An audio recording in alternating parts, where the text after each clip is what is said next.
Yeah, I'll find out when, and I'll alert you guys, and be nice if you guys hooked up with them. Absolutely. I would think he might think once we get closer and closer to the summer that he's going to miss not doing it. He's gonna what's that?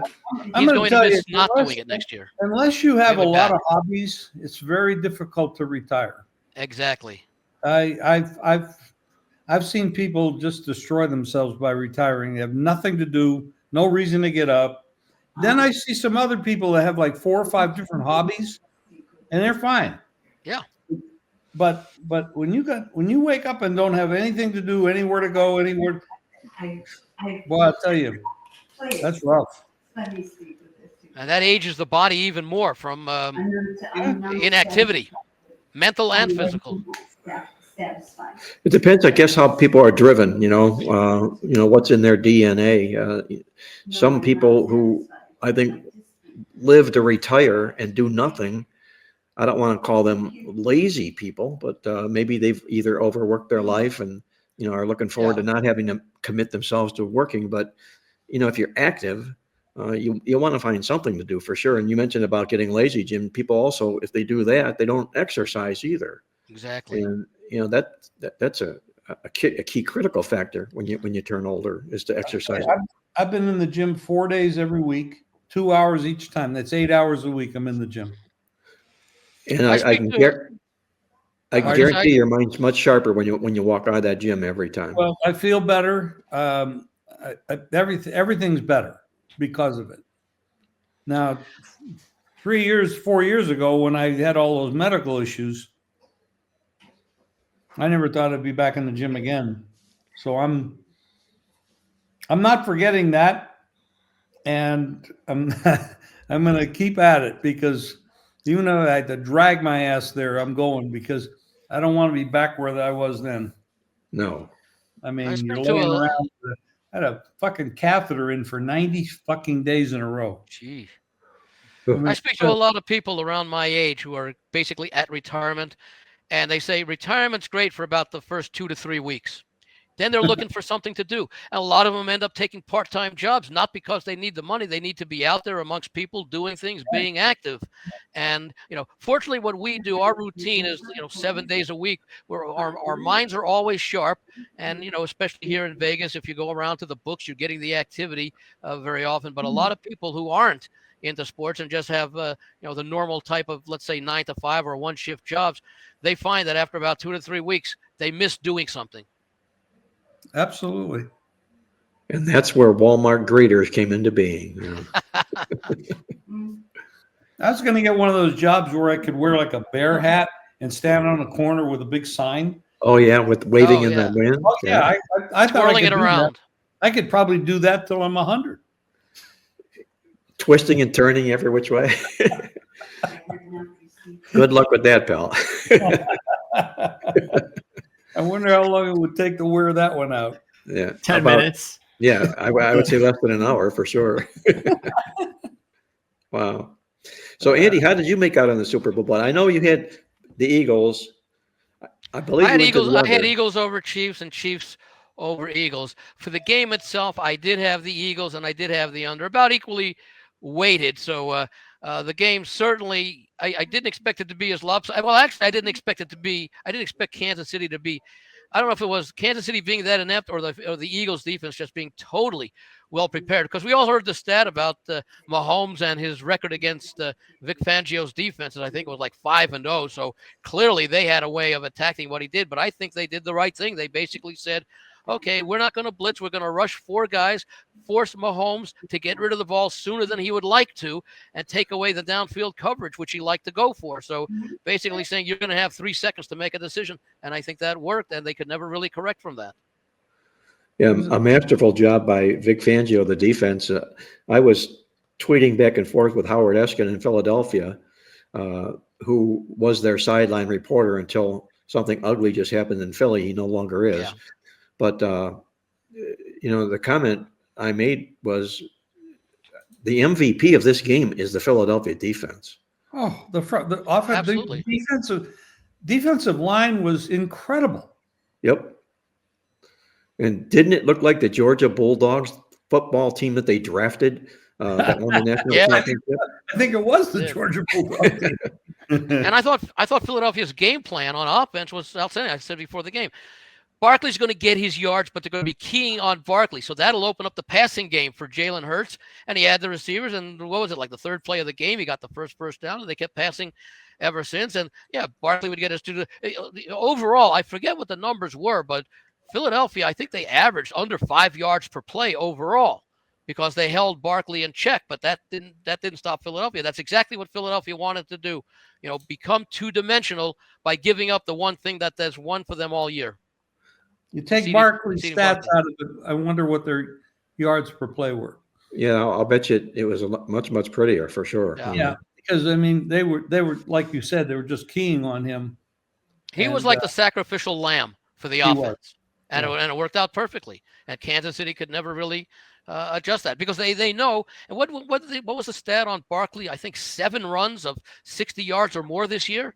So they had to really key on it because in what was expected to be a competitive game, one run like that's the difference between winning and losing, or could have been had the game played out the way we thought it might.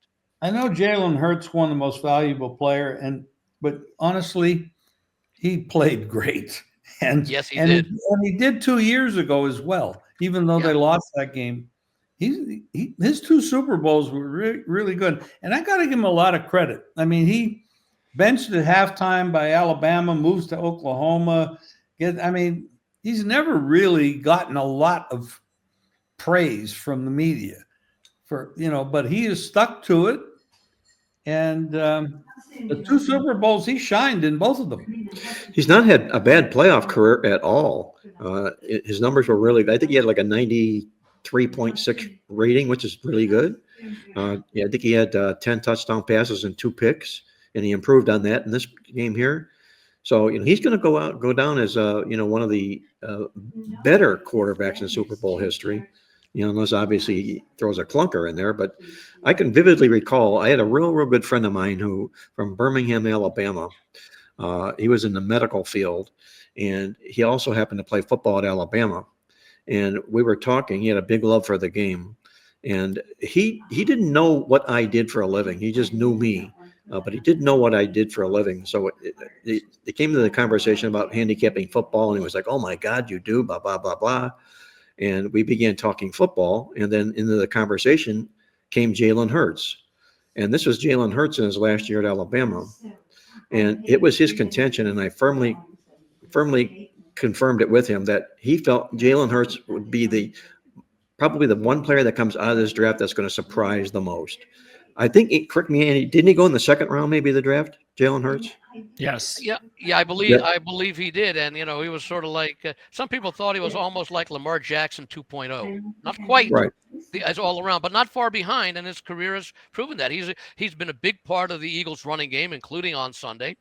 And you'd have to argue, it'd be argue against including him as, let's say, a top 5 or 6 quarterback in the league at this time. 4 playoff appearances in 4 years as a starter, 2 Super Bowls, 1 win, and another Super Bowl loss that easily could have been a win because when you score 35 points in a Super Bowl, you're supposed to win. Correct. For sure. Yeah. And he has a work ethic, too, about him as well. He might not be the flashiest, and he might not be the easiest interview because he's a little bit of an introvert in his makeup. But he's really physically gifted, and he brings that extra commodity to the game where it really works in the favor of most teams that win with running quarterbacks. He can run the football and he can deliver it. And like Lamar Jackson's improved his passing game, I think so too has Jalen Hurts. And I think the thing with Hurts, I believe his father's a football coach, so he grew up around the game. I really know. That's interesting. I'm pretty sure. His perseverance and stick-to-itiveness after being basically embarrassed, benched at halftime in the championship game, and moved on and had rebuild his confidence. And I gotta give him a credit. He probably didn't get as much support from the people he needed to get support from, but he stuck to it. I give him a lot of credit for that. Yeah, I do the same. And it's amazing how now the Eagles are the 19th consecutive different NFC East champion, going back to 2004. 19 different champions since 2004. And they'll be challenged next year. the way the system is worked, it's worked very well to balance it out and give each fan base a chance. But then you have these dominant teams like the Patriots and the Chiefs who seem to always be there. In the last 20 years, they've dominated. If I recall correctly, Mark, didn't the NFC South have a period of time where the last place team one year won the division the next year, back about a decade or so ago? Yeah, I think you're right, Andy. I think there was some flip-flopping going on there inside that, and even including the Bears. Worst to first. Yeah, almost every year. Either woefully bad or, like you say, worst to first. And I think Chicago may own that crown, for doing something just like that. The other thing that I noticed. What do you think about what we're looking for in the next year, 25, 26? There any teams that are standing out to you at the moment from what you? Of course, there's a lot of changes. Depending upon what happens with the Rams and Cooper Kupp and Stafford, I'm kind of liking the Rams with a real shot in the NFC, and I still have to go with Baltimore in the AFC. Well, I'm with you, Andy, on the Rams. And I don't understand for the life of me. Somebody explain why they don't want Cooper Kupp. It's a similarity with. I read an article on that. They feel that the two wide receivers they have are too similar. Yeah. Neither one of them are burners. They're both possession receivers. They want a burner. And maybe Kupp might have peaked and then he had the injuries. I think Nicole was younger, right? Yep. Yeah. Right. And he was a shock. I mean, nobody expected him to be as good as he is. And that's why I think Kupp is available. And I can see a lot of teams looking. I could see Kansas City making a play. I could see the Ravens making a play. I could see maybe the Packers making a play. There are a lot of contending teams who could use a receiver like Cooper Kupp. And let's see what happens also with the 49ers and Deebo Samuel, who also is looking as though he might be traded during the offseason. Yeah, I wouldn't be surprised if Kupp ends up being the most highly sought after wide receiver, free agent. I'd say wide receiver, but free agent coming out of this year's crop. Is Higgins going to stay? Receiver? Is Higgins going to stay with Bengals? Is T. Higgins? Yeah, Greg might know about that because Greg follows Cincinnati. I think it depends upon, what they're willing to pay the players who are, they probably regret right now not keeping Mixon. Probably. Yeah, they Joe Burrow wants him back. They better find a defense, for God's sake. They can't stop anybody. And what happened there? That Lou Anarumo, their defensive coordinator, was rumored to be amongst the best defensive coordinators, and he was highly sought after for a head coaching position. And 2 years later, they're in the bottom of the tank. I don't get how they can go. And that's 2 years in a row they've missed the playoffs with all that talent. Yep. And Burrow, in my mind, is I think maybe the most talented quarterback in the business. But I agree. I think Joe Burrow is the most talented. Dan Fouts 2.0. Yeah, that's a good comparison. That's right. He just keeps coming and coming, and defense rarely makes mistakes. Delivers the ball right where it needs to be. We saw that at LSU when they just dominated LSU. Give up 47. Who's that? Remember those Fouts games? He would put up 45 points and lose 47-45. Yep. Well, Burrow got a taste of that this year. That's for sure. Well, he and Dan Marino are probably two of the underrated quarterbacks because they were great quarterbacks, but for many years, defense never bailed, never supported them. I mean, you look at the numbers and you'd say these guys, put them on a team with a defense, and they probably win, 2-3 Super Bowls. Well, I don't know what Cincinnati. There's a lot of people that have season tickets to the Dallas Cowboys that are seriously thinking about giving them up. They think Jerry has decided he doesn't want to even try to compete. He's just going to take his money and run. I mean, he has the most expensive franchise. He's got a ton of money. He's not doing anything to help the team at all. And now you got Washington and Philly clearly better than they are. But something about people like Jerry Jones, my feeling here is that as wealthy as he is, there was a time in his life when he wasn't wealthy, and he probably strived to attain success and did just that. And even after he's attained success, he still is, he'll still continue to want to be at the top of his profession and still continue to want to earn money. I don't care how much money he's got, he's still going to want to earn more. But he needs to turn that football franchise into the hands of somebody that can manage it. Oh, he's destroyed it. I mean, they haven't been to a championship game in 30 years. Nope.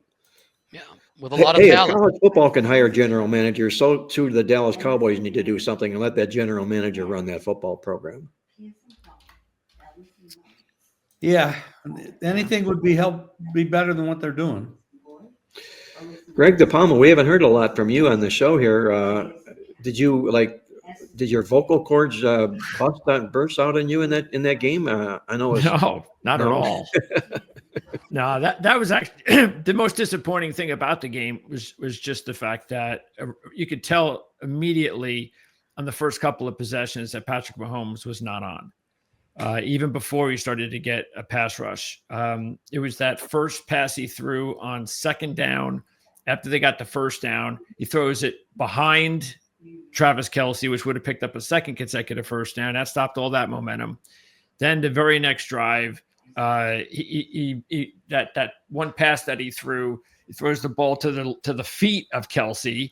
He was good at throwing his feet. He did well at the feet thing too. Yeah. So unfortunately, you catch here, not down there. So that was the thing that was mystifying, was that because we're not used to seeing that, and that's why one of the things that's going to be interesting now, because we said this, that Kansas City is going to eventually, they're going to lose, and then we're going to see what happens in the long run. Is it going to be a New England deal, and he's going to be in 10 Super Bowls, and he's going to win 7 and lose 3, whatever the case. But right now, he's got a couple of losses, and those losses are not very good. And I know the offensive line. See, the offensive line, I think, was a bigger issue the first time around because they had tons of injuries, and they get completely outmatched. In this one, he just looked so off immediately that they had no chance because Philadelphia's defense was so good. If you weren't going to be on and accurate with your passing, you're done. You couldn't win. And he gave them no chance. And then he throws the 2 interceptions, which were stupid. He's throwing dumb interceptions like he's a rookie quarterback in a Super Bowl. So that's something that's going to be interesting to follow him in his career, because everybody wants to compare Tom Brady and Mahomes and all that kind of stuff. And Brady's never had a clunker in a Super Bowl, never. And same thing, you were talking last week about Andy Reid. Bill Belichick's never had a clunker in the Super Bowl. So when you compare legacies, these are the things that'll stick out. But I'm sure Kansas City will be just fine. The question, though, is, Mark, is there now going to be the Super Bowl loser? So what happens now? Greg, look at that division and name the coaches in that division. Yeah. They got some tough coaches. I was just going to say, you got a Charger and a Bronco team that made nice strides this year. Of course, Broncos did it with a rookie quarterback and a veteran coach in Peyton, and the Chargers did it with a successful, proven coach and a quarterback who's been right near the top tier since the start of his career. We don't know what's going to happen with the Raiders, although you have to believe the coaching upgrade and the hiring of Chip Kelly are positives. They just need to have a quarterback in place. So, and Kansas City now, a year older. We don't know if Kelce will be back. We don't know how well they'll be able to address their offensive line issues. And keep in mind, this is a team now 17 straight one-score wins, 12 of them this past year. You have to think that we should not see a repeat of that next year, because the close wins this year, unless they make some significant changes, the close wins this year become close losses next year. You're right. Well, you mentioned Super Bowl loser jinx, and that is a real legitimate concern. It has to be for teams, because they've been through it, they've played through it, and they've been there and they've done that. I'm going back and I'm looking right now at Kansas City when they did lose. When they lost to Tampa, didn't they miss the playoff, the Super Bowl the next year? They lost to Tampa. Those Rams and Bengals. So in 2021, that particular year, they split out at 10-10 to the spread for the record. So They didn't burn money like other Super Bowl losers had burned money per se. They still come back and made the postseason. But you're still, I think, with all of what's going on there, you got salary issues that are now beginning to evolve in Kansas City. We don't know where Travis Kelce's going. We don't even know what his head is like these days. They still have a concern at running back. I think Kansas City's got to be on the watch list. They're going to be a real popular public team once again, and they cannot continue to play football games where they either play down to the level of opponents and expect to walk out of there with scant wins by one-score wins, or continue to keep getting beat in the statistics, the stats, and expect to win football games. I think it's going to catch up with them next year. That's my own personal feeling. I agree. And I think Kelsey will probably retire. I mean, he does have he has a girlfriend that's got about $3 billion. I mean, Yep. You might want to, I don't know what he'll do with himself, but his brother did retire last year. And that might be a sign that they're both the same age. That might be an indicator that he'll leave. The other thing for the Chiefs, they play a first place schedule, meaning they're going to play the Bills again. They're going to play the Ravens again, and they're going to play Houston. And Houston gave them a battle in that playoff game. Houston will be better next year without all those injuries they had. Yeah, they're going to be better. And and Stroud seemed to recover in the latter part of the season as well. Well, that's a great point you bring out there, Andy, about the Chiefs are going to take on a first place schedule. So too, as have almost every Super Bowl loser. They made it to the Super Bowl. They faced tough schedules the following football season. Maybe they weren't the number one seed when they lost the Super Bowl, but they at least made their way into the Super Bowl game. And it's going to end up being adjusted when they end up making their schedule next year. So, we'll see how all this shakes out for the Kansas City Chiefs. I know that Patrick Mahomes is an underdog in that particular trend, how that's going to evolve, because he's just been absolutely murder when he's taking points in football games. And I got a feeling we're going to see him taking points a few more times next year than we did this year. And by the way, another Super Bowl underdog winner. That's true. Yes. Philadelphia. Is there a correlation between how many commercials you do and how bad you play? Well, you talking about Mahomes in particular? Yeah. Well, in this case, yes. Yeah. Your mind's not where it needs to be. That's for sure. I didn't see too many Philadelphia Eagles doing a lot of commercials per se. You will. Yeah, you're right. You will. Yeah. Yeah. I think you're spot on that. There's one thing that when Kansas City failed to win that three-peat, I marked this down. I'm going to share this with our viewers and listeners out there.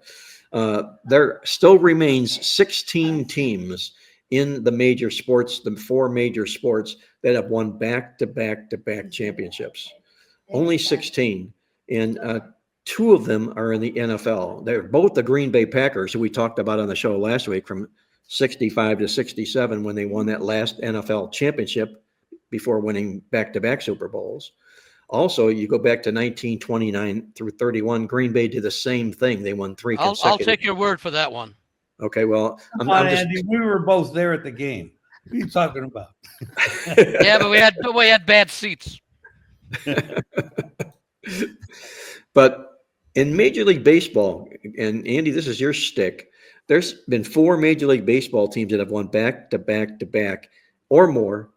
The Yankees are three of those four teams. Yeah. Who's the one that isn't? Do you know that, Andy? Oh, I'm trying to go back and say my first team comes to mind. Mark, is that what you're saying? 3 in a row? They won 3 World Series in a row. Is it National League? In fact, one of the Yankees teams, 49 through 53, actually won 4. But Really? This is back in your time, Andy. I mean, I remember them vividly as well, too. Well, I was going to say it would be either Oakland or Cincinnati. Should have left Cincinnati at home because it was Oakland, 1972 through 74. Cincinnati won, and then I think 5 and 6 was it? I think Cincinnati won. May well have been. Beat the Red Sox and then beat the Yankees, and then the Yankees won in 77 and 78, I believe. Who plays the Dodgers in the World Series this year? Maybe an all-star team if we want a competitive World Series. Well, they're going to be so heavily favored this year, the Dodgers, oh my especially God. out of the gate. We're going to see them a $3 favorite probably in the opening month of How April. are you going to ever bet on them? Lay 2.5 runs. That's the only way you'll get it close to pick them in many cases. I think the strategy is find a way to bet against them. Find some soft spots and take some nice long takes back against them. It's going to be very important to check pitchers. It's going to be very important to check pitchers' records against guys in the Dodgers lineup, because that may be the one time when you can go. Because if you're going to beat the Dodgers, you're almost certainly going to have to do it with pitching to hold down some of that fearsome lineup. You have to check out their schedules too, guys, to see what kind of a road trip they're on. Who did they just play? Did they just return home off a winning road trip? All those good little handicapping nuances, I think, can work and weave their way into talking to some of the people at the show about baseball coming. We talk mostly off air with that, but they talk about most of the guys are starting to bet. They have been, but they're starting to bet more first fives than full games. And so I've done that a lot because of the starting pitcher matchups, where you don't have as many pitchers going more than 5 innings. The day of the 6-7 inning starters, probably down to about 25 to 30%, if that. So if you can limit the game to the first 5 innings, which basically means roughly maybe 2.5 times through the lineup, I think you have a better chance. So I also use it for totals. Hey guys, let's move it over to hoops if we can. I know everybody's right now getting into hoops big time. And in fact, when we do our 60-second spot, Greg, I'm going to be talking about a big hoops game coming up this particular weekend with a lot of unique twists involved in it. But let me ask you this, Jim. I know you like college. Hey, Mark, congratulations on not only the Eagles but last night Connecticut. Yeah, UConn was nice win. Yeah. They're one of those rare birds that is a defending national champion who got beat on their home court. Yeah, and then they come back. Yeah, which was beating everybody. Yep. And they come back on the other team's court as an underdog. Those are really generally pretty nice. And it didn't look good in the first half at halftime, but they came back in the second half, got the lead, and then managed to hold on to it. That's right. It looked bad at halftime, right? It did. So while you mentioned that, let's stay a little bit into the college basketball before we go over to the NBA side of things. And there's going to be there's a unique situation going on right now, I think, with St. John's, a basketball team that now is beginning to get love. They weren't at the beginning of the season, and they don't do a lot of everything that everybody else does. They don't shoot threes very well, but all they do is win basketball games. And the point I'm trying to make here is that it's all because of their head coach, Rick Pitino, largely because of their coach. Second year, Andy. There you go. He's been amazing in second years at programs. Unbelievable. Here's the numbers, Andy. 99-25. This is with Kentucky, Louisville, Iona, and St. John's. Yep. There's another team in there that my database doesn't go back far enough to extract a record from. I think it was either Northeastern or Boston U, one of those two teams. One of those schools like that. Before he went to Providence. 99-25 in his career in the second year. And when he's been a dog in the second year of his tenure, 12 times he's cashed the money 10 times. Pitino's teams have. Year 2 with the program. Wow. But look for Johnny as a dog moving down the road here this year. I think they're favored tonight at Villanova. Yeah, this is an interesting game. I would have taken 4 with the game or laid 1 or 1.5. But I didn't. It's well, that's a tough spot, man. I mean, Villanova's just cranking up there for the home dog against a team that just won on Connecticut's floor. Great spot, but I couldn't do it. Yeah, Villanova's program has clearly shown a decline since Jay Wright retired. They're still a good program, but they're nowhere near the elite status in the Big East that they were for many years. Yeah, but it is a great spot for them. Overvalued. Yes. Yeah. Well, it's only a 2-point spread, and St. John's is clearly the better team. I think the only chance they have is the hangover. That is the only chance they have, because St. John's is. I mean, I'm actually surprised that it's only 2. I think they're giving Villanova too much of the benefit of the doubt. They've got the Connecticut win, and I think that's what I think that's what the line is basically looking at, because other than that, they had a pretty good loss against Creighton, but again, a loss, and they were the favorite in that game. They never should have been the favorite in that game, and they lost. Here, it's only a 2-point spread. Actually, Greg, there's also 1.5s out there and 2.5. Yeah. And we on our Friday show last week, St. John's was one of the future bets that we played at 40-1. Mm-hmm. Wanted to make sure we got that in too before the Connecticut game. And they dropped, but they only dropped to 30-1. So there's still a very good 30-1 to win the national championship. Well, Greg, after you mentioned that, I got to thinking. I says, my goodness, Greg calls out a great point about this team being 40-1 and very well aware of Patino in his second year of a program. So I immediately went out and played them at 30-1. So it did drop as low as 30-1, but I still feel at this time it's value. If they make the NCAA basketball tournament, I think you won't get 30-1 if they make the tournament, but still a big Rick Pitino fan. We'll see what happens there. I'd like to bring up a point, and I'm sure Andy can expound upon this because he knows these numbers better than anybody. But one of the conversations that we had off air the other day on the show, we call it the pizza show, the Dom DeMarco's show that I do, was when you're betting these future bets, it takes some guts to do it, because let's say you put $1,000 on St. John's in the tournament when it starts, money line bet, and then you just keep rolling it, you get a much better payout than taking the 30 or 40-1. However, when you get down to that last couple games, you're actually betting some really big money, and a lot of people kind of crash and burn at that when you say, hey, I'm betting $50,000 in this game today.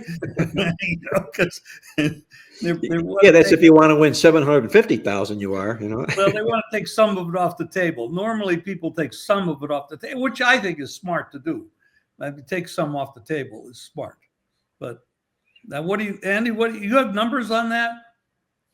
I know that in general, if you if let's say before the tournament starts, you can take future odds in the tournament, or you can do that rollover method.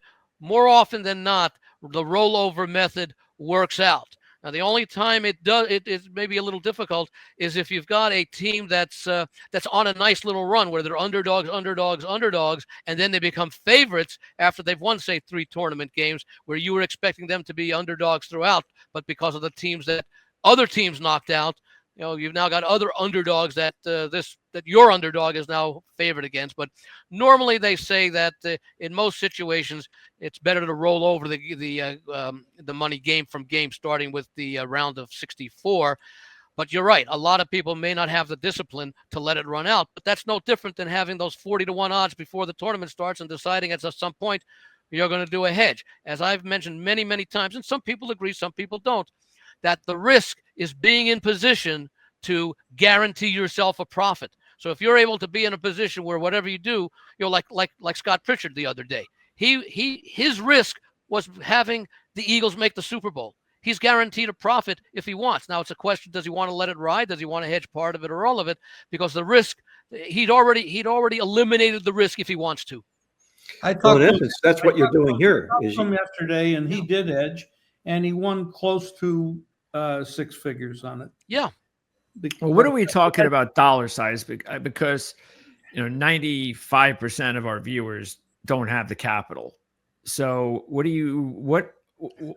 you need to be, Andy, in order for that to be successful? Like, what kind of money investment are you talking about? Yeah, but money's relative, though, isn't it? It's all what you do, and there are probably numbers out there that you can scour the internet. I don't necessarily have them, but you can figure out, once you know what the matchups are, what the money line is. So you can, let's say, take $100, start with 100 or 110, however you want to do it, at 11 to 10, and just keep rolling it over and figure it out that if you're right 6 times, what does that come out to? It might come out to 32-1, depending upon if you're an underdog in some of those early games. So the dollar amount doesn't really matter as much as trying to roll it over and figure out what the ultimate odds are and compare that to what you're getting before the tournament tips off. So the dollars are all relative to what you can afford, but the odds are going to be the same. But what about the money line guys for a team that like Scott Pritchard did, and he had the Eagles making it to the Super Bowl, and you take a basketball team to make it to the finals of the NCAA tournament, you're going to be laying some pretty expensive money line prices with the popular team. So, the question is at what point do they become an underdog? And at that point, do you hedge the bet with the underdog, or you just keep rolling the money line all the way through? For me, as a bettor that does play substantial dollars on this stuff, I always hedge because I'm not in the business. I mean, I'm not going to put anything in the bank by saying, oh, I hit 65%. What I put in the bank, if I choose to use a bank, is how much money I make. I'm in the business, and we're all in the business of actually making money. It doesn't do us any good. Oh, I hit 75% and then you're broke. It only makes sense if you're making money doing this. So I talked to Scott, Fezzik talked to Scott. We all said the same thing. You have to hedge. You're sitting there with a $4,000 investment to win 220 or 224. And you can walk away with $100,000 no matter what. Yeah. And that's what he did. Well, that was a smart What thing. I tell people all the time, and I think I've said it before the last few weeks when we're talking about Super Bowls and hedging, is that, okay, if you're into town for the Super Bowl and you're an occasional bettor, maybe you bet 2-3 times a year, you may want to let it ride, depending upon the size of the wager in your bankroll or your position in life. On the other hand, if you're doing it every day or basically every day, you want to show a profit as many days as possible. And if you're in a position on a Tuesday afternoon in the middle of July to show a profit in baseball for whatever reason, you go ahead and do it. And it adds up over the cost of time because the bottom line is, yes, like Jim said, you want to cash tickets and be ahead of the game. And percentages are a little bit different in baseball because it's all money line. But even so, you want to be in a position where the risk is getting in position to guarantee yourself a profit. And if you can guarantee yourself a profit and you're doing this every day, probably makes sense to do so. And this is strategies it only works if you're talking about you really want to zero in on one team, correct? Well, if you're betting the future, it would be one team. Like you're going to go bet St. John's. No, if you do it the other way, if you do it the every game in every tournament way. You mean roll over each game? The by game. rollover way. That only works though if you're like, all right, St. John's is the team. I'm putting all of my money and my pick for the tournament into this one team, and so I'm going to do the rollover strategy. So it really only works if you do the rollover with one team, correct? You could do it with a number of teams that you're getting prices on. Yeah. I mean, you could take Kentucky. Doesn't that take John's at 30? I mean, you could. I'm just seeing what you have. You can do it. Yeah. But doesn't that make things a little bit more risky? No, because remember, let's say you've got 4 teams that you like, one in each region, okay? Well, you can play the futures on all of them to win the tournament, but you can only cash one of those tickets. So instead of saying, I'll put $100 down on Creighton to win the NCAA tournament, and I'll do $100 on this other team, you take the $400 wagers and you roll them over because you can only cash one ticket at the end. Now, the thing, however, with doing the rollover thing is if you decide that, well, I think this team has gone as far as I can go, you've already made a profit, so you can get out. You can't do that necessarily with a futures. Andy, that is excellent advice. That is really smart advice. I had not thought about doing that. That's a good that's a good tip. Yeah. Excellent. Yeah, you're only going to win with one team. Exactly. Yeah. That's right. Right. It's just a question of how you play it. And what would there's always a good and bad to everything. So what's the good and bad to what is the good for futures and what is the bad for rollovers? Well, the problem with futures is this.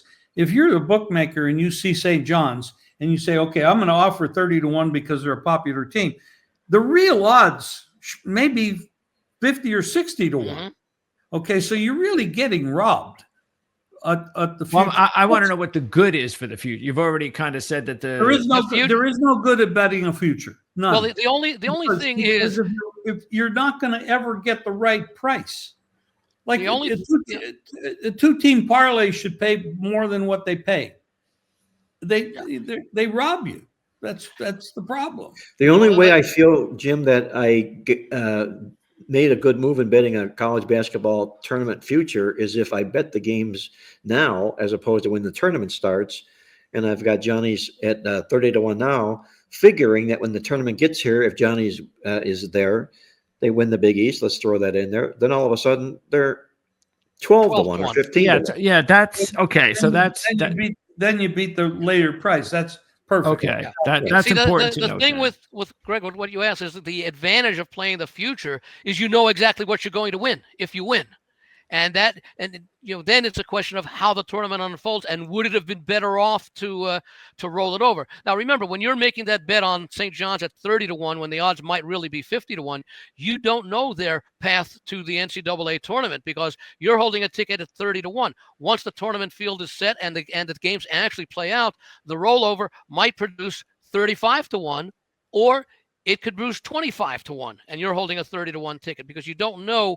The only thing you know with the futures is that if you're right, you're guaranteed this amount. And that is sometimes an advantage over the rollover method because you don't know how the tournament's going to unfold. And St. John's all of a sudden may be a bigger favorite than you thought they were based upon their draw.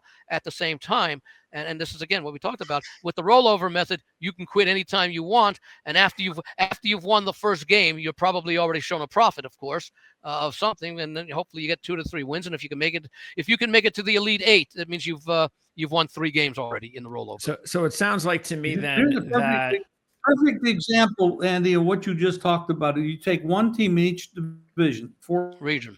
Yep. You roll them over at every one of those situations, where if you bet 4 on the futures, you can only win 1. Yeah. All right. Means you gotta lose 3. Really, yeah. If you do the rollover and you play it all the way through to the finals, you're only going to cash 1 ticket.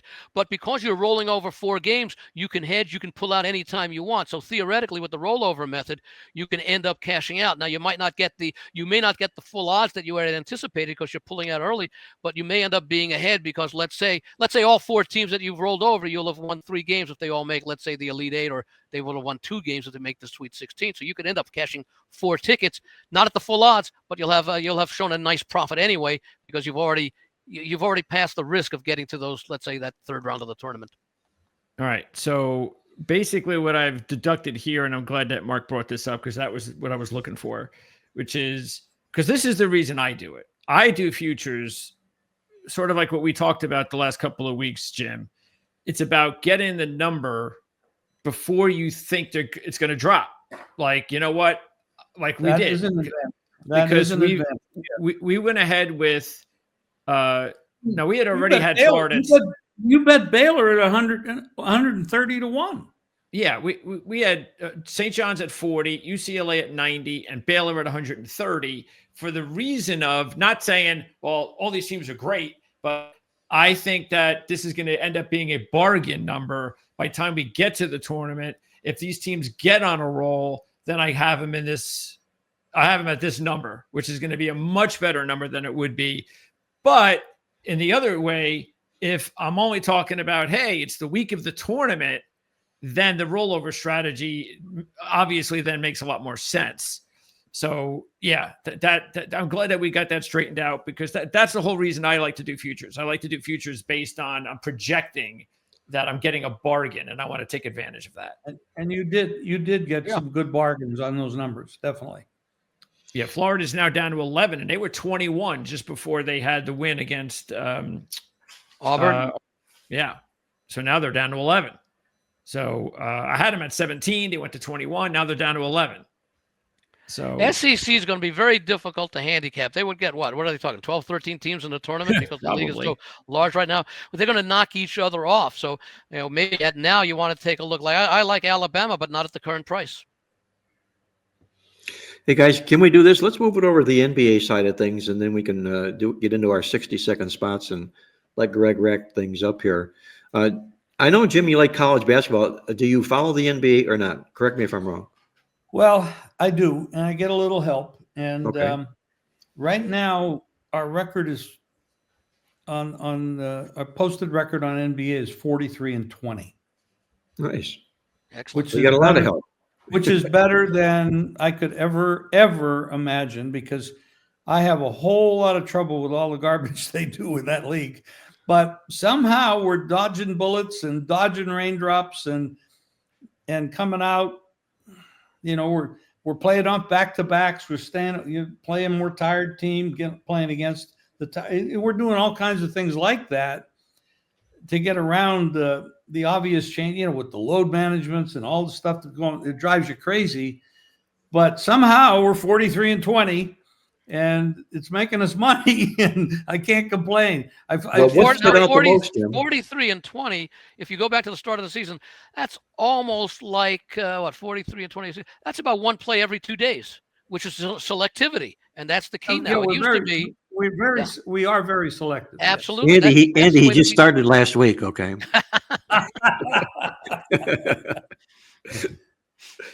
But it was kind of like what I did in college football. I realized that the NIL and the portal was going to really cause me a lot of trouble to keep up with everything. And I stayed away from trying to do it myself, which I always did for decades.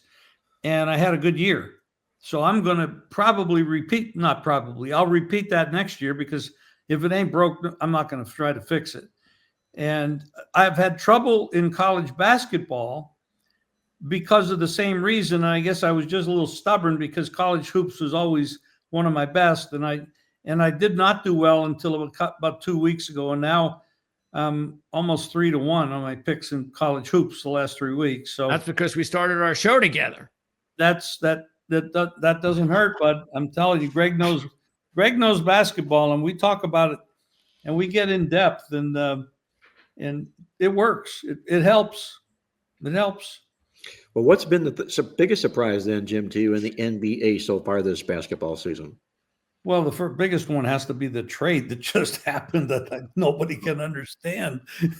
Luka for Davis. I mean, you're getting rid of Luka because he gets hurt too much. Well, Davis is never healthy, so that can't be the reason. I don't think anybody knows what the reason is, but that was a crazy trade. And there's been a lot of movement. I mean, you got the Miami guy goes out to Golden State. I mean, got stuff going, and the load management just drives me nuts, because we have to try to keep on top of who the hell's going to be in the game when we're trying to bet this game. It's like, it drives me crazy. It just does. Maybe because I remember the old days when a Larry Bird would play every damn game. You couldn't even put him on the bench because he'd get mad if you let him out for 2 minutes. So it's a whole different world, but it's working. We're figuring it out. Productive, right? Exactly. You can't take advantage of load management. Not unless you know who's going to be in. So when do you know? They don't even tell you until tip off? Is that how it works?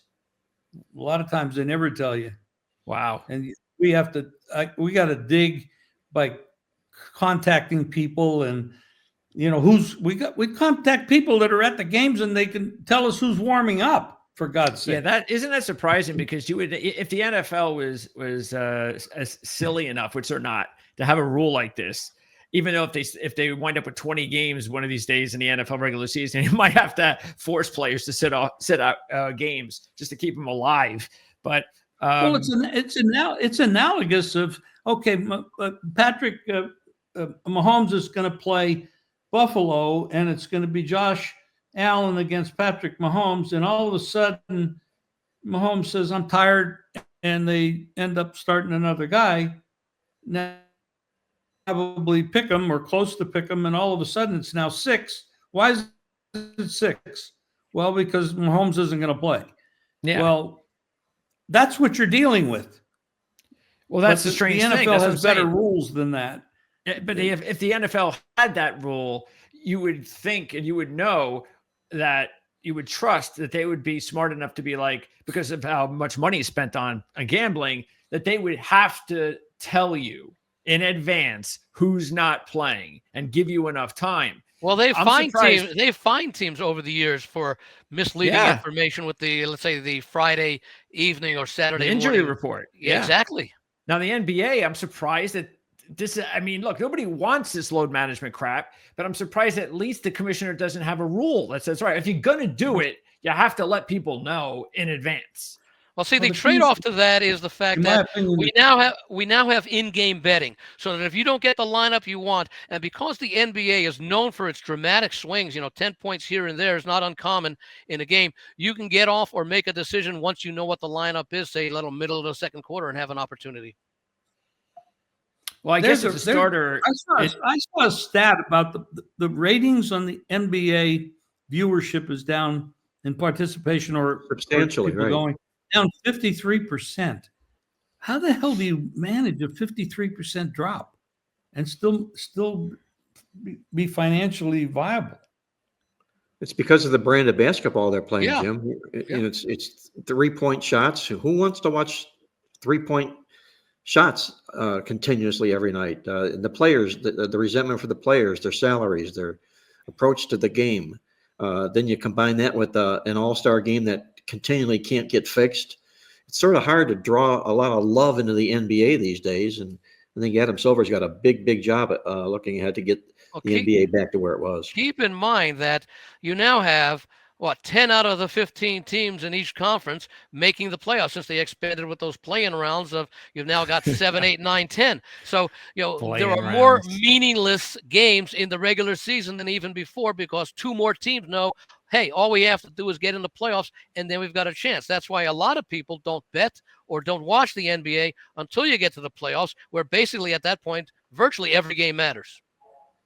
So the NBA then, if you're saying that the viewership is down considerably, does that mean that the league is not doing well financially as much as they were before? No, but it might be in the next TV contract that could come about, that the rights might not be as high as they are right now. That's true. And that could be when, if they don't get the deal they thought they were going to get, then that's when the owners might say we need a new commissioner.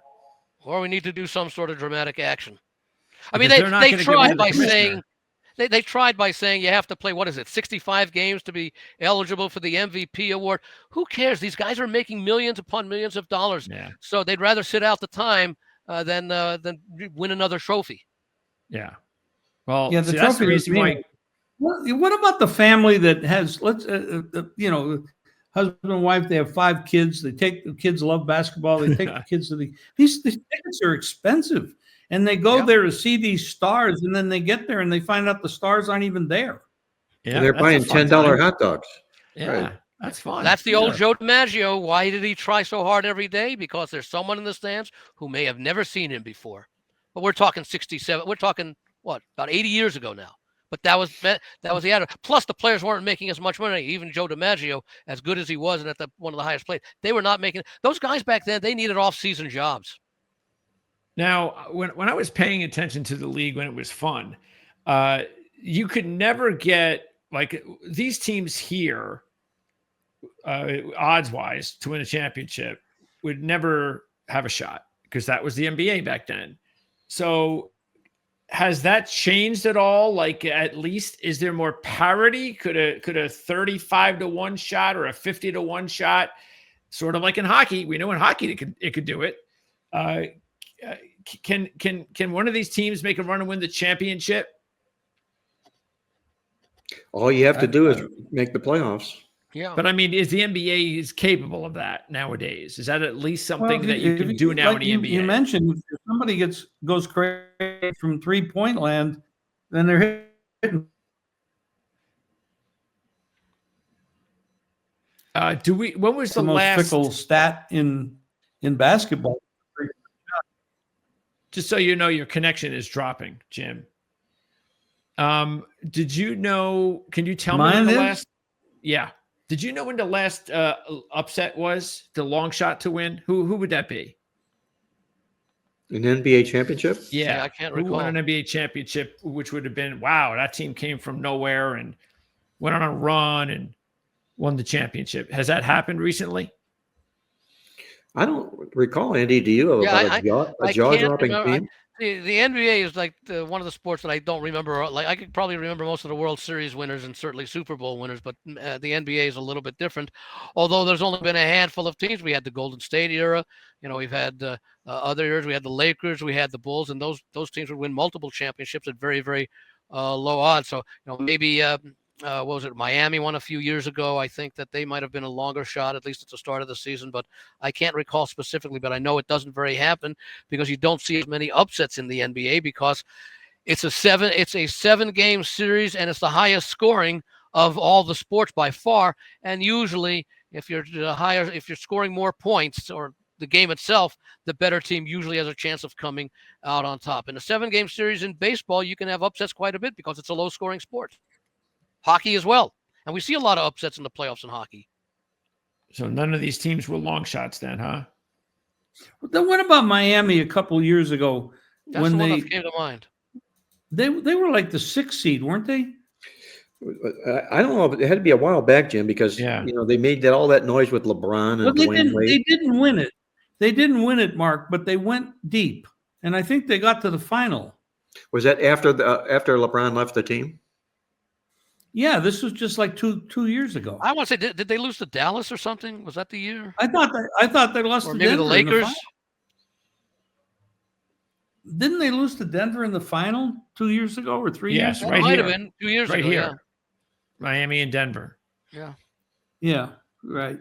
So that Yeah, was they okay. were. I believe Miami was like the 6th seed or the something like that. They were not 8th expected seed. to go. 8th seed. Yeah. So they must have had pretty long odds. Probably even if they were the 8th seed, they probably had fairly long odds coming into the playoffs themselves. So we're not talking preseason. We're talking long odds coming in at late April before the playoffs start. Yeah, I'm not seeing them. I'm looking all through all these seedings, and I'm not getting a long one. So even today, it's not happening. Let's see. Bucks were a 3 seed in 21. I think that's as far as it's gone. A 3 seed. To win the championship, of course. But again, I don't know if those teams that won it were 3 seeds, maybe I don't know where they were at midseason. Did they go on a run? Did you get value? But I don't know, probably unlikely. The shame of it is these are the best athletes in the world. I mean, these people are incredibly talented, but the sport isn't being managed properly. All right, so all because of too much money. Hey, Greg, let's do this. We can wrap this NBA portion up, and I'm going to hand it over to you to do a show wrap up here, if you would. Maybe a little bit of a high five tour for the 60-second wrap up, and some viewer feedback, if you will. Yep, sounds good. So if you guys are all ready with your individual picks, your 60-second picks, Andy, do you have yours? I do, yes. And Okay. it will be NBA, actually. All right. So whenever you're ready. All right, I'll do a little countdown. 3, 2, 1. I'm going to go take a look at one of the futures in the NBA. It's a team that I followed a lot as a youngster, was a fan, been to several playoff games. They won championships. And they're finally starting to put things together, and I think they made a key offseason trade that we talked about maybe a couple of weeks ago, and that's the New York Knicks. And they are 8-1 right now, I saw, as far as winning the division behind Boston, who's the favorite in that division. And I like the way the Knicks have been playing. I like the assimilation of Karl Anthony Towns into the Knicks lineup. We talked about the absence or the departure of Julian Randle, so it was strength by a positive and removing a negative. So I like the way that the Knicks are playing. Boston is, I think, just a couple of games ahead. They beat the Knicks pretty badly a few nights ago, but for the most part, the Knicks have responded very well, coming back in games, not just individually, but after games in which they played poorly. And I know they've got, I believe, a couple of matchups remaining. I'm going to look for the Knicks at 8-1 to win that division. All right, as usual, right there on the number, 60 seconds, Andy. Perfect. So you've got the Knicks at 8-1 to win the East or the championship? To win the East. Let me just check a couple of other places because I checked it before the show. Haven't played it yet, but I'll be playing it this afternoon. Okay. So who's the winner? So is Oklahoma City and Boston, are those the two favorites? Probably Oklahoma City and maybe, I don't know. I don't know where Cleveland is because they've got the best record in the league. Third. on this list at 750. I mean, 10 But this losses. has the Knicks at 10-1 to win the finals. Yeah, that's the thing. I saw that on your thing. I'm going to go check what I have here while we do the next segment. The next, check that 60 out. seconds. But hey, look, that'd be great. That would be one thing that the NBA could really use is the Knicks making a run. I mean, that would be huge because how long has it been? Dave DeBusschere 1973. and Walt Frazier. 1973. So that would really be a godsend if they could get the Knicks in the finals and win or lose. That would be really helpful. Well, as long as they go like 6 or 7 games. All right. Mark, are you also doing NBA? I'm going to do a college basketball countdown here, and we'll count this down 3, 2, 1. And this week, guys, mark this down. At number 1, Auburn is going to take on number 2, Alabama out of this week's AP poll. They're going to meet in Tuscaloosa on Saturday. That'll be the first ever number 1 versus number 2 matchup in SEC basketball history. Important? Yes, it is. But note, number 1, Auburn, they're just 4-6 straight up and against the spread the last 10 games in the series, and just 6-10 to the spread away in the series when Auburn owns the better record, which they do in this particular basketball game. You got Alabama, the underdog, and whether it's football, whether it's basketball, the underdog always comes to play hard every basketball game. I wouldn't be surprised at all if we don't find Alabama pulling the rug out on Auburn in what will be this first ever number 1 versus number 2 matchup in the Southeast Conference this Saturday. Take Alabama over Auburn. That's my complimentary play. Number 1 versus number 2. And now you know the rest of the story. Excellent. Mark, I like the way that you were able to milk that for the whole 59 seconds. That was perfect. Mark, does it impact you at all, knowing that I believe the last time the teams met about a year ago, Auburn won by like 28 or something? That helps. Well, I think it only helps. Yeah. It only helps. I mean, I'm sure that coach is reminding the that they won that game. They won that game against Bama by 28. Yeah, that's okay. You got Alabama. That's more fuel for Bama. Yes. Yep. And isn't that something that the first time in the SEC it's a 1 versus 2, and it's Alabama Auburn. How about that? Come on. Wow. By the way, I checked the odds at Westgate. The Knicks are 8-1 to win the division. Boston's minus 1,400. So it's just those two teams. But the odds for at the Westgate right now, Boston is 2-1 plus 200 to win the title, which I'm very surprised at. But they must have had a lot of money before the start of the season. The Knicks are 14-1 instead of the 10-1. So depends upon it does pay at this point of the year. Shop around. Isn't that something? That you only get, it's a 6-point difference to win the division and the championship, which that's pretty rare. You would think it'd be a lot bigger. But, well, I think that's because they got a lot of money on Boston. And they probably have some money on Philadelphia, because Philadelphia was expected to be a challenger at the start of the season, and their season, imploded early. Okay, so it's up to you, Mr. Jim. I'm going to let you go first, Craig. What's that? I'm going to let you go first. Oh, I don't do these. I leave it up to you guys. Well, you're looking for more time? I can't find the lines. My computer crashed. I'm looking for numbers. Well, that's okay. What were you looking for them for tomorrow? Well, we're looking do the St. John's Villanova one. What? St. John's and Villanova. Well, that's tonight. Yeah. Oh, it starts at 6:00 Eastern. What is it? So you were looking for the lines for tomorrow? Tomorrow, the next day, or Saturday? You get matchups. Yeah. Okay. Something there. You don't have to do one. Well, I'm going to tell you what. I'm going to give you a long shot. What's the price on the Cavaliers to win the East? A long shot? You will, because they're not number 1 or 2. I'm sure Boston's probably still favored. Boston's favored. And I don't think Celtics are minus 130 to win the East. Cavs are plus 275, and everybody else is longer. Okay, I'm taking the Cavs. They've played well all year. Celtics sometimes eat their own food. Sometimes they leave their food at home. Cavs have played very solid. They went into a stretch when they went on the road, and we actually took advantage of it. We figured they were going to go out on the road 6-8 games out of 7 or 8, And we figured they were going to hit a slump, and they did. And they bellied out a little bit, but now they're back and they're playing well. And they do, Andy said it, they got the best record. And there's a reason you have the best record is because you're playing the best basketball. And it's They've more than also halfway really through beefed the up that season. team. Yeah, Pardon it's me? more than halfway through the season, so it's not like a fluke at this point. It's not a fluke. No, And they made an excellent pickup here. DeAndre Hunter, they picked up. Yep. He gives them an excellent wing there that all of a sudden this basketball team is now for real. And Max Strus played some pretty good basketball, but you're going to put 5 players in that court that are going to all potentially be all-stars. I think they're going to be a real tough beat down the road. I agree with you. Yeah, Jim. And by the way, when you the Knicks have some great players, and Boston obviously the champion, and Tatum and all that. But this is a hard team. This is a blue collar city, hardworking people. They don't get a lot of credit. They get great fan support. We know that. Oh yeah, fans are tough. And when you make an addition like that at the trade deadline, that sends a message throughout the locker room that, hey, this is our year. Management is doing what they can to make us an even better team than the one that's been leading this league all season.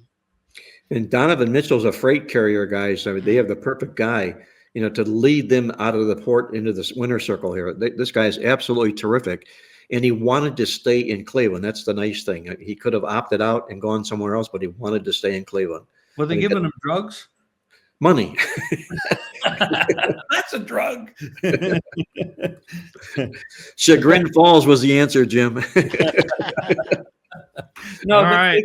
I've seen several of the Cleveland games, and I'll be watching when I go back there this coming week on TV. I won't be going to the games because we'll probably be under snow for a week.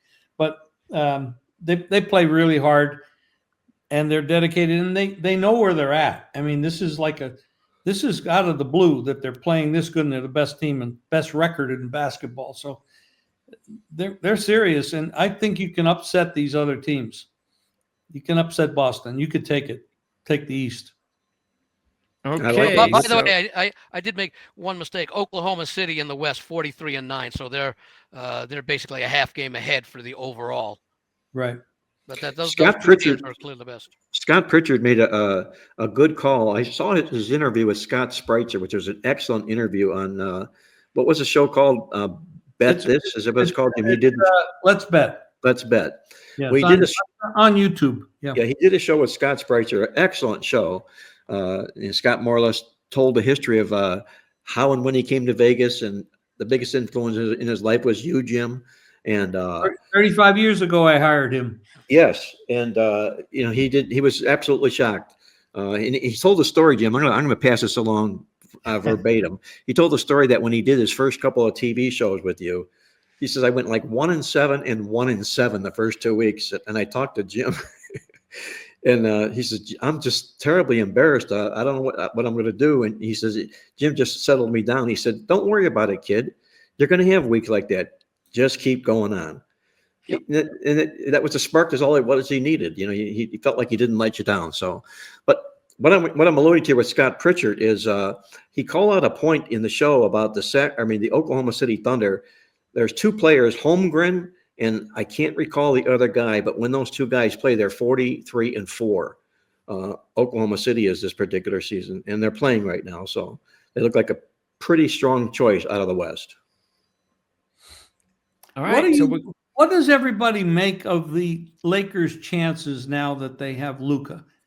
They got Luka and LeBron. What does that do for? I mean, I think they have a chance only because the West is not nearly as strong as it's, with the exception of Oklahoma City. I don't see the West, and maybe Greg, you can comment as well. I don't see the West as being nearly as strong as they have been for the last half decade or so. Other than maybe Oklahoma City, other than Oklahoma City, yeah. Right. Golden State's on the way down. Denver, they're decent, but I don't think they're at the level of a couple of years ago. So the Lakers are in the mix, but I think I don't know. Well, for example, South Point has a proposition up for the NCAA. The SEC versus the field. I think it's both -110. Maybe it's a little bit changed now. I could see someone putting up Oklahoma City versus the field in the West. Pretty competitively priced. And what would you think the odds on that would be, Andy? Pick, maybe, there's always an injury factor that I think you have to factor in there, especially if you're talking about several, well, it would be 3 series, I guess, to get, because you're talking about not winning the NBA title. We're talking about getting to the final by winning the conference. So maybe I would make it maybe minus 120 on the field, maybe even money on OKC. okay. You're asking OKC to knock down 9 other teams, to cash that ticket at pick. So that makes sense. Yeah. Hey guys, I want to remind everybody that's watching to us out there. By the way, they only have to beat 3 of those 9 teams. Yes, they themselves have to. Yes. The others have to find ways to pick up losses along the way. Right. Exactly.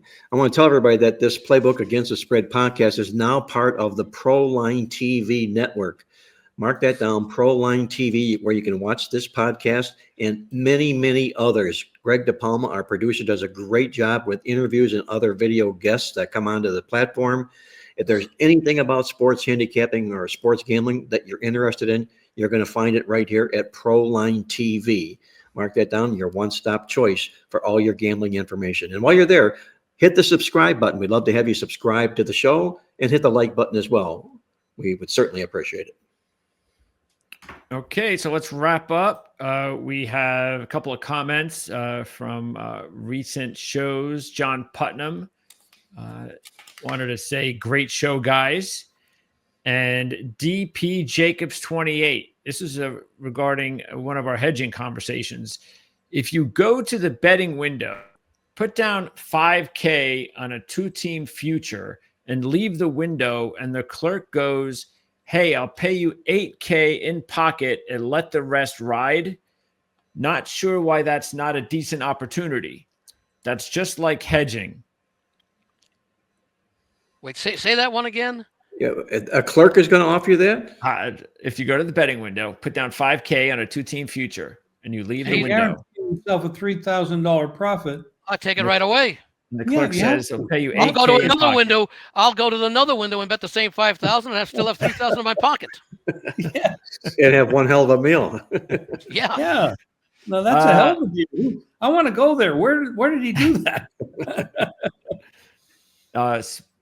Hockey is making we did hockey about a month or so ago, but it's making a return, and it's going to be here to stay at least through the 2025 season. That is because Kevin Rogers is a new handicapper here on ProLine TV.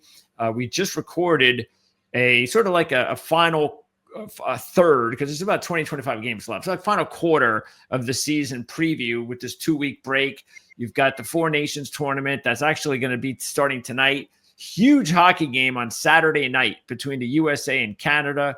You might want to take a look at that. That should be a really fun game to watch. Anyway, so we did a nice little take on this rest of the season and predictions and taking a look at the championship odds and things of that nature. So I'm going to be editing that and putting together the final product in the next day or two. So look out for that. But I bring that up. Greg, I got to say this as you move on. Kevin knows hockey. He calls. He's an announcer for the Florida Panthers. He's been around a long, long time. He's formerly with Vegas Insider. He's built up a real strong reputation, and he's now making ProLine TV his home. So that's a big, big boost for us. It'll be a big, big boost for all of our viewers as well. He's also going to be contributing with weekly NASCAR plays, and he'll start this week with the Daytona 500. Of course, that's the big race that's going to be this Sunday. Matter of fact, we just recorded our Daytona 500 preview. I did with CJ Radoon from RotoWire, so that will be available. You probably already see it because it should be available on the channel even before this show is available. But I bring that up for hockey because in a recent sports chat with Mark on the Coffee Club email, Georges from Quebec wants to know, when will the new Utah Hockey Club and the NHL finally assign themselves a team nickname? It's becoming painfully embarrassing to have a major sports franchise go by the name of Hockey Club. So Mark says, while it appears they are in no hurry, the fact of the matter is the U.S. Patent and Trademark Office and a cooler. Shortly after relocating from Arizona last spring, the Salt Lake City-based franchise, formerly known as the Coyotes, asked fans to help them choose a new nickname. The initial list had 20 options, and 6 finalists emerged after a couple of rounds of voting. Those names included the Utah Yeti, Blizzard, Mammoth Outlaws, Venom, and the Hockey Club. Yeti was the preferred choice, but the USPTO cited a likelihood of confusion for consumers due to other brands like Yeti or Yeti Coolers LLC. Before I move on, what the hell is Yeti Coolers LLC, and how would anybody think that would confuse people with what a Yeti is? Only from the What is standpoint that Yeti's Coolers has a trademark on that name, and I guess maybe perhaps there would be a legal fight. That's all. That makes more sense. Probably. Yeah. Than to confuse them, because when people think of the Yeti, they don't think of. They had a coolers. situation out here with the Golden Knights, I think, when Bill Foley, the owner, I think he wanted to originally call it the Black Knights, and because that's the Army nickname, they had to withdraw that from consideration. So yeah, there can be a lot of things that have already been trademarked. I mean, there's very few letter. I wish I could come up with a way so I could trademark the letter E, but I don't think that's possible. Utah will now hold another fan vote using iPad stations at upcoming home games. There are 3 options this time, including 2 names that the USPTO initially refused, but that the team believes would eventually be approved. Utah Hockey Club.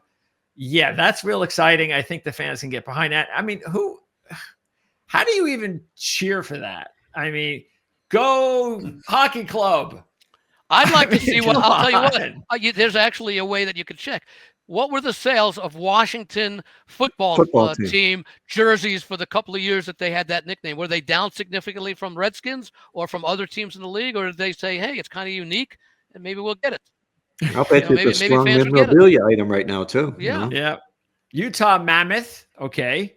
I got no problem with that. I don't know if there are many mammoths in Utah, but I'll go with that. I like the Utah Bonnevilles for the Bonneville Salt Flats.